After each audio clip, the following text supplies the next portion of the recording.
Hey everybody, it's Scotty from Scotty's Record Shop with what would be this would be an April 2014.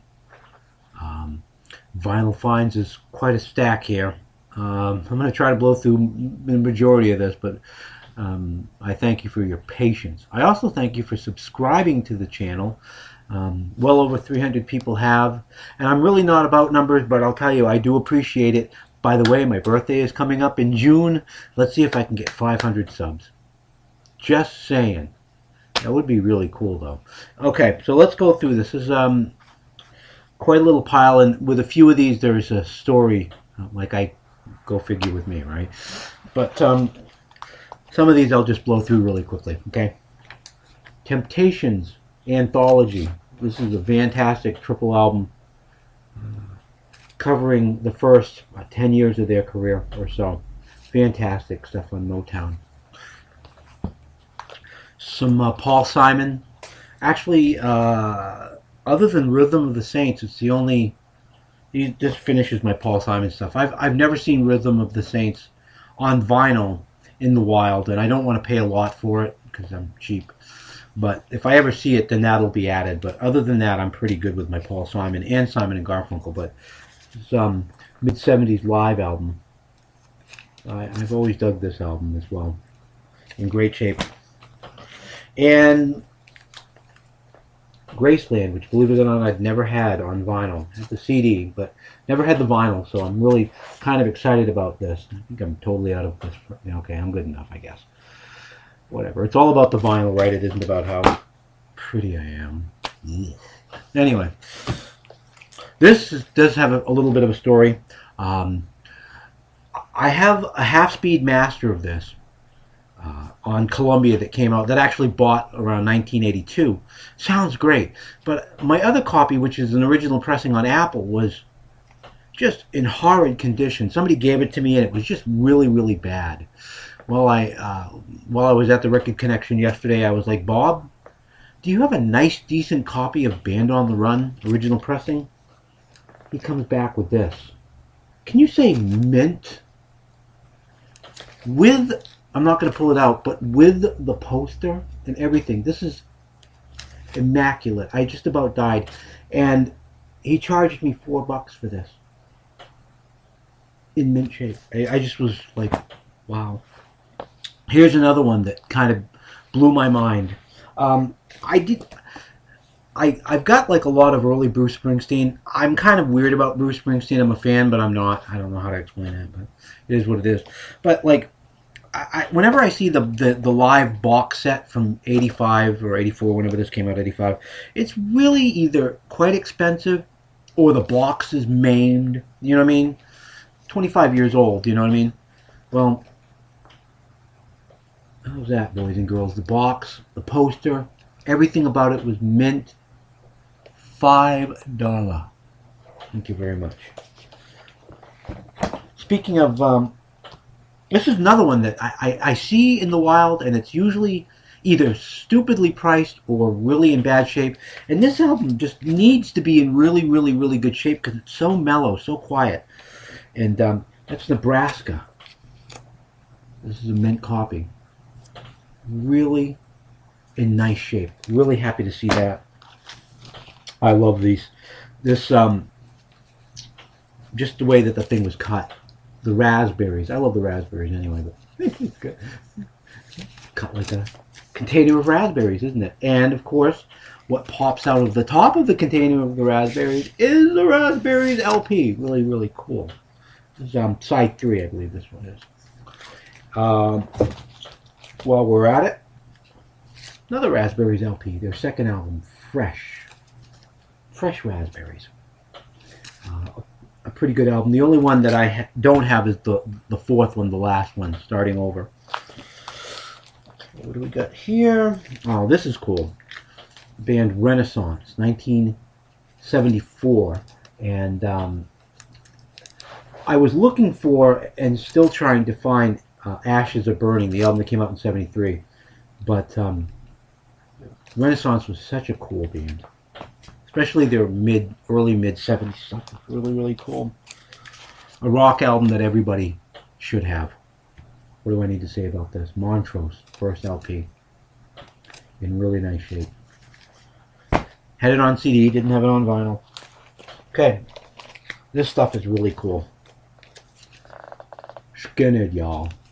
And this is actually a second press. It's not on the Sounds of the South label, but it is an extremely early mid-70s MCA press.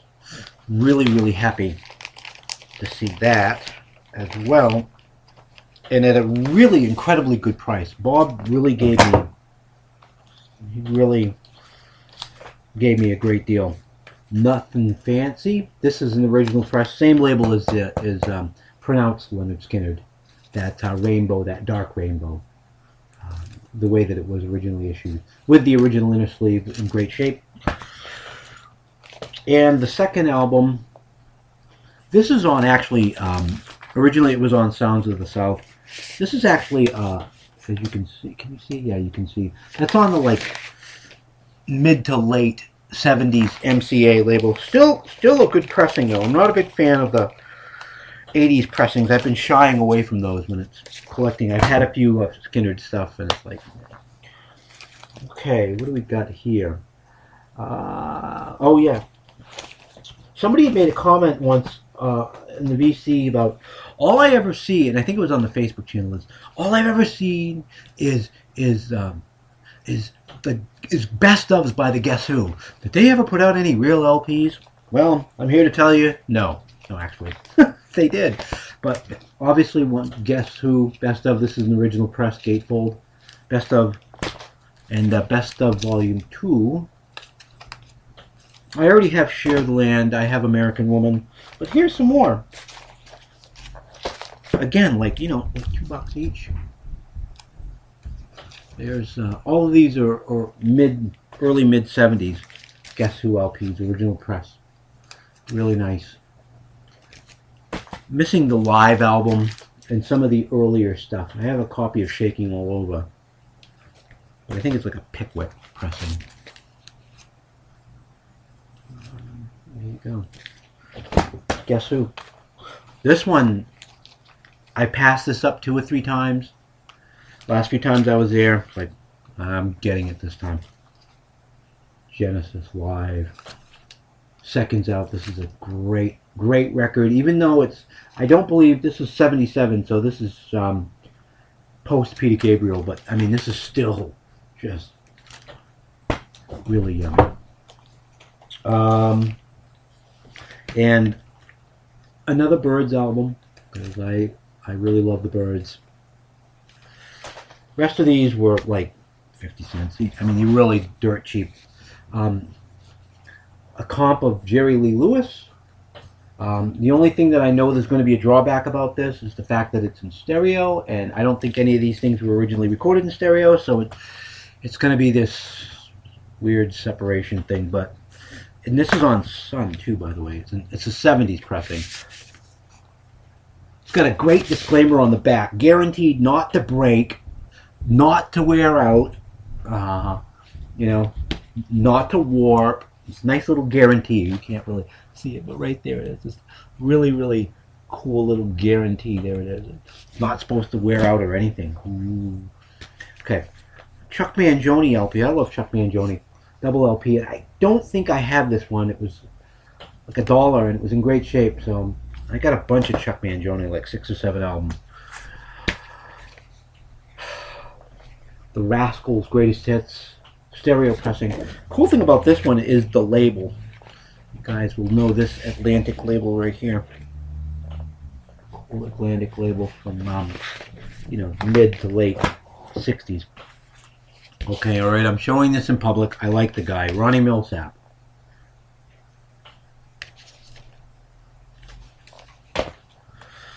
Some Outlaws. The covers of these aren't in the best of shape, but the vinyl's in good shape. Live. And Hurry Sundown in nice shape. And their first LP. I believe this is a gatefold, yeah. Prior to this, all I had was a compilation of the Outlaws, so some good old Southern rock. Totally different here. Uh, Tony Bennett in Shrink in stereo with this is just a classic Tony Bennett album. I love Tony Bennett music. A Boston band. I actually saw when I lived in Boston in the '80s. I saw these guys several times and met them and stuff. Good stuff. John Butcher Axis. This has got the song that I don't know if anybody else heard it, but BCN played it all the time. A song called "Wishes," which great song. Jim Stafford. You know, song "Spiders and Snakes" and all that stuff. This is the album that had "I Got Stoned and I Missed It." The Squeeze. This was a later pressing, but a great album from Squeeze. Inspired by my friend John Boyer. Check him out on the Facebook page. He's always posting stuff, and he does a great radio show, All Vinyl, on Saturday nights. He always posts the link for that on the Facebook page as well. I strongly encourage you. He's all over the place with music, but he really likes the Eurythmics. And I looked at it, and John, you were the first person I thought of. And, oh, you know, it's really dirt cheap. Why not? Let it happen. The last Pat Benatar album that I didn't have on vinyl, anyway, that was available on vinyl. Remember that collector with this silly sticker thing that they... Anyway, that was a couple videos ago. This isn't in all that good a shape, but basically it didn't cost me anything. So, Paul Davis was a singer-songwriter, producer. His first album, it's on Bang. I'm a big fan. I love Bang. And it's,